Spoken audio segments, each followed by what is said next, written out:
प्यारे विद्यार्थियों, welcome to my virtual class. मैं जवाहर, प्रवक्ता गणित, एचबी इंटर कॉलेज अलीगढ़। देखिए, फलनों की श्रृंखला में आज मैं आपको फलनों का संयोजन तथा एक एक ही आच्छादी फलन के प्रतिलोम का अध्ययन कराऊंगा। तो सबसे पहले मैं फलनों का संयोजन क्या होता है इसके लिए एग्जाम्पल द्वारा आपको बताना चाहता हूं। और मान लो कि 2020 की किसी बोर्ड परीक्षा में कक्षा 12 की परीक्षा में जो विद्यार्थी बैठ चुके हैं उनमें से मैंने कुछ विद्यार्थी लिए हैं। यहाँ पर 4 विद्यार्थी, तो 4 विद्यार्थियों के समुच्चय ए पर हम जरा विचार कीजिए। ये बोर्ड परीक्षा में बैठने वाले विद्यार्थी हैं जो 2020 में बैठ चुके हैं। बोर्ड की परीक्षा में बैठने वाले प्रत्येक विद्यार्थी को बोर्ड द्वारा एक रोल नंबर दिया जाता है, जिससे विद्यार्थी परीक्षा के समय अपनी उत्तर पुस्तिका पर लिखता है। अब गोपनीयता बनाए रखने के लिए बोर्ड परीक्षार्थियों के रोल नंबर्स को विरूप करके, माने डिफेस करके, प्रत्येक ये रोल नंबर्स का सेट है, तो इन रोल नंबर्स को डिफेस करके प्रत्येक रोल नंबर को एक नकली सांकेतिक नंबर में बदल देता है बोर्ड। कौन बदल देता है? बोर्ड बदल देता है फेक कोड नंबर में। मान लीजिए बी जो आपका रोल नंबर्स का सेट है और सी आपका सांकेतिक नंबरों का सेट है। अब इस प्रकार से यहाँ पर 2 फलन बनते हैं। एक फलन f from a to b बनता है, तो दूसरा फलन g from b to c बनता है। जहाँ पर fa, ये मैंने लिखा है, देखिए fa विद्यार्थी S1 को दिया गया रोल नंबर है, तथा GB विद्यार्थी यानी रोल नंबर, नॉट विद्यार्थी, रोल नंबर B को बदल कर दिया गया कोड नंबर है। जैसे यहाँ पे P1 दिया गया है।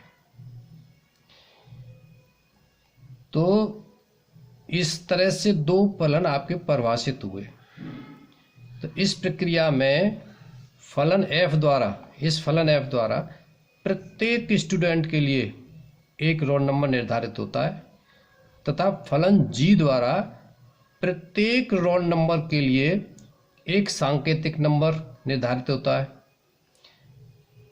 अतः इन दोनों फलनों के संयोजन से, अब इन दोनों का संयोजन हुआ, कॉम्बिनेशन हुआ अटैचमेंट से, ऐसे कह लीजिए, इन दोनों फलनों के संयोजन से प्रत्येक विद्यार्थी को अंततः एक कोड नंबर से संबंध कर दिया जाता है। अंततः एक कोड नंबर से, ये विद्यार्थी का सेट था, ये रोल नंबर का सेट है, तो ये फेक कोड नंबर्स का सेट है। अब हम मैथमेटिक्स की भाषा में ज़रा बात कर लेते हैं। मैं एक फिगर आपके सामने रखता हूँ। ये फिगर है, ज़रा इस पर देखिए, गौर फरमाइए। इस पर पेज नंबर 20 लिखा हुआ है। माना f from a to b and g from b to c 2 फलन है, अर्थात a के ईच एलिमेंट की, x एलिमेंट है, देखिए मैंने ईच एलिमेंट केवल एक x लिया है, a के ईच एलिमेंट की f इमेज b में है, तथा b के ईच एलिमेंट की g इमेज c में है, सेट c है। समझ गए होंगे आप।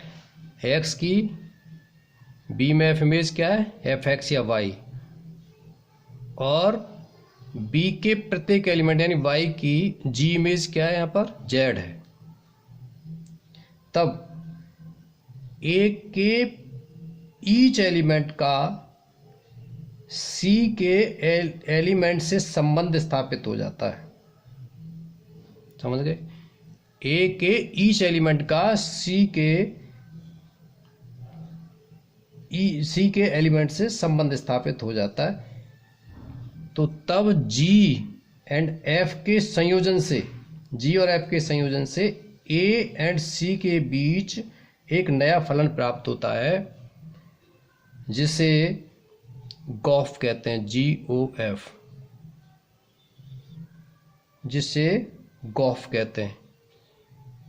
माने अब इसको मैथमेटिकली कैसे लिखेंगे, इस संयोजन को G गॉफ फ्रॉम A to C। अब ये फलन है आप अपने आप में GOF गॉफ, A से C तक, फ्रॉम A to C। इस संयोजन का अर्थ क्या हुआ कि GOF की वैल्यू GF हुई, अर्थात Z हो गई। अब आप यहाँ देख रहे हैं कि इस वाले सेट का जो डोमेन है, ये डोमेन है, तो अब गॉफ का डोमेन बन जाएगा ये। F की ये रेंज है, सेट B के एलिमेंट F की रेंज है, तो वही एलिमेंट G के लिए डोमेन का काम करेंगे। तो यहाँ पर इम्पोर्टेंट बात ये है नोट करने के लिए कि F एंड G के संयोजन के लिए बहुत आवश्यक है कि इसकी रेंज यानी F की रेंज इस डोमेन G के डोमेन का सबसेट होना जरूरी है, जिसमें इसमें जितने एलिमेंट है, G के भी मान लीजिए जितने एलिमेंट है, तो कोई भी सेट अपने ही सेट का सबसेट भी होता है। तो इस तरह से ये बहुत ही आवश्यक शर्त है कि range of F is subset of range of domain of G।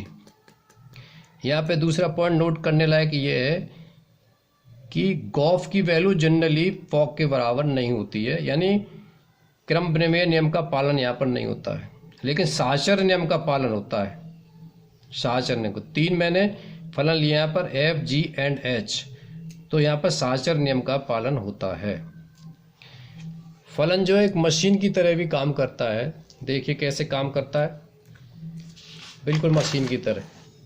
ये मैं हटा देता हूँ और ज़रा इस पर ध्यान दीजिए। ये मैंने 2 मशीन है, तो function composition acting as a machine, ये 2 मशीन है, F मशीन है, G मशीन है। F मशीन में मैंने इनपुट डाला X, और X इनपुट डालने से F मशीन ने एक प्रोडक्शन तैयार कर दिया जिसे आउटपुट कहते हैं, तो ये आउटपुट हो गया। अब ये आउटपुट इस G मशीन के लिए इनपुट का काम करेगा, और इस तरह से G मशीन से होकर के फिर एक आउटपुट निकलेगा जिसे GFX कहते हैं।